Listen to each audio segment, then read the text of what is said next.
Welcome friends, নতুন একটি ভিডিওতে প্রত্যেকের স্বাগত জানাই।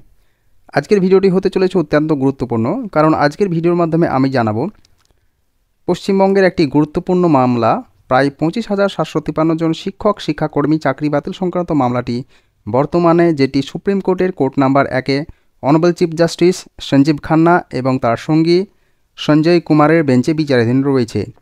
সেই মামলাটি গত 19/12/2024 তারিখে শুনানি পর্ব হয়েছে। সেই শুনানি পর্বের অর্ডার কপি আজকে বেরিয়েছে। সেই অর্ডার কপির বিস্তারিত আমি বাংলায় ব্যাখ্যা করব।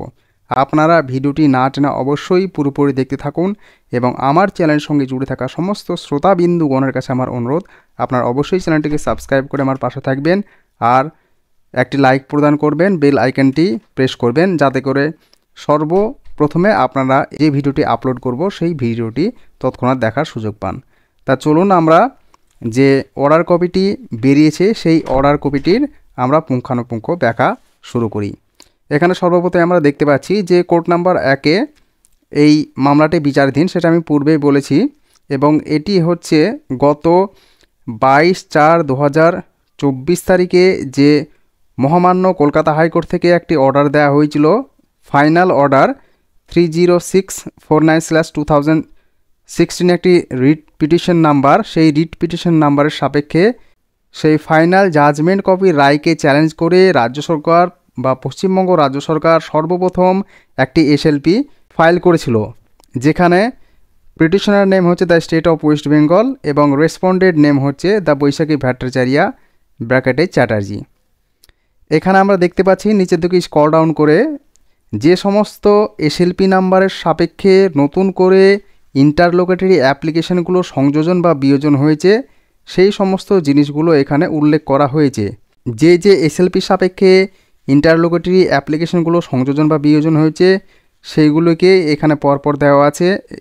এগুলো পরপর বিভিন্ন ডায়েরি নাম্বার সাপেক্ষে এবং এসএলপি নাম্বারের সাপেক্ষে যে সমস্ত ইন্টারলোকেটরি অ্যাপ্লিকেশনগুলো এখানে সংযোজন করা হয়েছে বা বিয়োজন করা হয়েছে সেইগুলোকে পরপর দেওয়া হয়েছে। এবার আমরা এখানে দেখছি লেখা রয়েছে 19 December 2024 this matter was called on for hearing today, অর্থাৎ 2024 সালের ডিসেম্বর মাসের 19 তারিখে এই যে ম্যাটারটি শুনানির জন্যে রাখা হয়েছিল।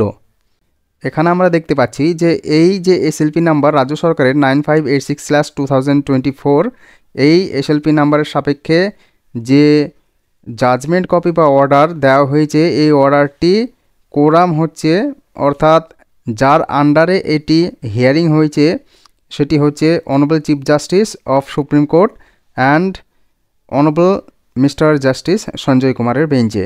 এখানে আমরা নিচের দিকে স্ক্রল ডাউন করে দেখব যে পিটিশনারদের যে সমস্ত অ্যাডভোকেট এবং AOR, সেই সমস্ত অ্যাডভোকেট এবং AORদের পুরোপুরি এখানে সকলের নাম দেওয়া রয়েছে। এখানে দেখছি যে অ্যাডভোকেট এবং AOR সংখ্যা অনেকই রয়েছে, এবং তারপর দেখছি রেসপন্ডেন্টের, অর্থাৎ এখানে রেসপন্ডেন্টের পক্ষ থেকে যে সমস্ত অ্যাডভোকেট এবং AORরা সেদিন উপস্থিত ছিলেন কোর্ট নাম্বার 1-এ, সেই সমস্ত AOR এবং অ্যাডভোকেটদের এখানে লিস্ট দেওয়া রয়েছে।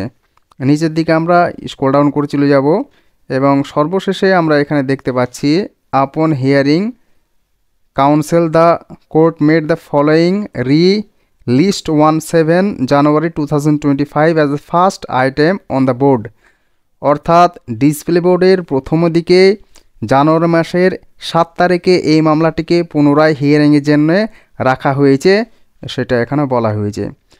19 তারিখে এই মামলাটি যখন 10:30 থেকে হিয়ারিং চলছিল, তখন আমরা দেখেছিলাম যে সর্বপ্রথম পশ্চিমবঙ্গ রাজ্য সরকারের হয়ে প্রতিনিধিত্ব করছিলেন আইনজীবী রাজেশ দ্বিবেদী স্যার। এরপর স্কুল সার্ভিস কমিশনের পক্ষ থেকে প্রতিনিধিত্ব করছিলেন জয়দীপ মজুমদার স্যার, এবং এরপর বোর্ডের তরফ থেকে কথা বলা শুরু করেন একজন অ্যাডভোকেট, এবং তারপর বিভিন্ন যোগ্য এবং অযোগ্য প্রার্থীদের যে সমস্ত আইনজীবী ছিলেন, অর্থাৎ পিটিশনের পক্ষ থেকে মোটামুটি 14 থেকে 15 জন আইনজীবী সেই দিনকে সংক্ষিপ্ত বক্তব্য রেখেছেন। কেউ 10 মিনিট, কেউ 5 মিনিট, আবার কেউ প্রায় 20 মিনিট থেকে 1 ঘন্টা পর্যন্ত সেদিন বক্তব্য রেখেছেন। পিটিশনারদের পক্ষ থেকে বক্তব্য রাখা হলেও রেসপন্ডেন্টের পক্ষ থেকে সেদিন কোনো বক্তব্য রাখা হয়নি। তবে ধরে নেওয়া যেতে পারে আগামী 7ই জানুয়ারি 2025 তারিখে এই মামলাটির রেসপন্ডেন্টের পক্ষ থেকে যে সমস্ত আইনজীবীরা উপস্থিত আছেন তাদের বলার পালা বলাই যেতেই পারে। গত 19শে ডিসেম্বর হিয়ারিংয়ের দিন বা শুনানির দিন অনারেবল চিফ জাস্টিস 65B সম্পর্কে যে ভ্রান্ত ধারণা রয়েছে সেই সম্পর্কে তিনি সঠিক তথ্য তুলে ধরেছিলেন অ্যাডভোকেটদের সামনে এবং তিনি তার সংজ্ঞা দিয়েছিলেন।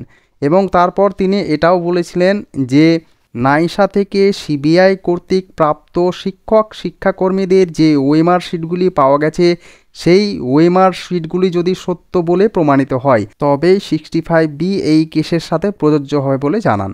যেহেতু স্কুল সার্ভিস কমিশন তারা 2 বছর পর তাদের যে সমস্ত শিক্ষাকর্মীদের ওএমআর শিটগুলো বা মূল ওএমআর শিটগুলো ছিল সেগুলোকে ধ্বংস করে ফেলেছে এবং তারা কোনো মিরর ইমেজ রাখেনি, নাইসা কর্তৃক প্রাপ্ত সিবিআই যে ডেটা দিয়েছে সেই ডেটাগুলোকে তারা সার্ভারে সংরক্ষণ করে রেখেছে, সেই সংরক্ষিত ডেটাগুলো কি আদৌ সত্য সেটা তখনই প্রমাণিত হবে যদি এর মেটা ডেটাগুলি পাওয়া সম্ভব হয় তবেই। এই প্রসঙ্গে সেদিন মাননীয় প্রধান বিচারপতি জানিয়েছিলেন যে ডাল মে কুছ কালা হে ইয়া সব কুছ হি কালা হে।